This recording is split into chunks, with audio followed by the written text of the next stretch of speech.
ಯಾರೇ ಒಬ್ಬ ವ್ಯಕ್ತಿಗೆ ಹ್ಯಾರಾಸ್ಮೆಂಟ್ ಮಾಡಬೇಕಂತ ಬಹಳ ಅಧಿಕಾರನ ದುರುಪಯೋಗ ಮಾಡಿ ಕ್ಲೋಸ್ ಆಗಿತ್ತು ಅಂತ ತಿರ್ಗಾ ಯಡಿಯೂರಪ್ಪ ಗೌರ್ಮೆಂಟ್ ಸಿಬಿಐ ಹ್ಯಾಂಡಲ್ ಮಾಡಿ ಒಂದೇ ಕೊಡ್ತಾರೆ. ಈಗ ಅವ್ರಿಗೆ ಬಹಳ ವರ್ಷಗಟ್ಟಲೆ ಚುನಾವಣೆ ಬೇಕು, ಊರಿಗೆ ಹೋಗ್ಬಾರ್ದು, ಓಟು ಕೇಳಬಾರ್ದು ಅಂತೇಳಿ ಮೊದಲನೇ ಬಾರಿಗೆ ನಾವೇನು ಮಾತಾಡಲಿಲ್ಲ. ನ್ಯಾಯಾಲಯಕ್ಕೆ ತಲೆಬಾಗಿ ಇವತ್ತೇನಾಯ್ತು, ನ್ಯಾಯಾಲಯ ಇದನ್ನೆಲ್ಲ ಜಪ್ತಿದ್ದು ಸರಿ ಇಲ್ಲ ಅಂತ ಹೇಳಿ ಹೇಳ್ಕೊಡ್ತಾರೆ. ನಾನು ಪ್ರೊಸೀಡಿಂಗ್ಸ್ನೆಲ್ಲ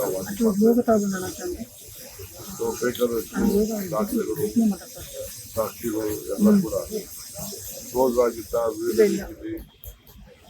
ಮಾಡಿಕೊಂಡು ಅಟ್ಲೀಸ್ಟ್ ಕೊನೆಗಾದ್ರೂ ಕೂಡ ಅವ್ರಿಗೆ ನ್ಯಾಯ ದೊರಕಿದೆ. ಆದರೆ ಅವ್ರು ಅನುಭವಿಸಿದಂಥ ವೇದನೆ ಇದೆ, ಅವ್ರ ಮಕ್ಕಳು, ಅವ್ರ ಕುಟುಂಬದವರು, ಅವರು ಅದು ನಮ್ಮ ಪಕ್ಷ, ಇದನ್ನು ನಾವು ನಾನೇ ಅನುಭವಿಸ್ತೀನಿ. ದೇವರು ಅವ್ರಿಗೆ ಇನ್ನೂ ಹೆಚ್ಚಿಗೆ ಶಕ್ತಿ ಕೊಟ್ಟು ಅದನ್ನು ತರ್ಕೊಂಡು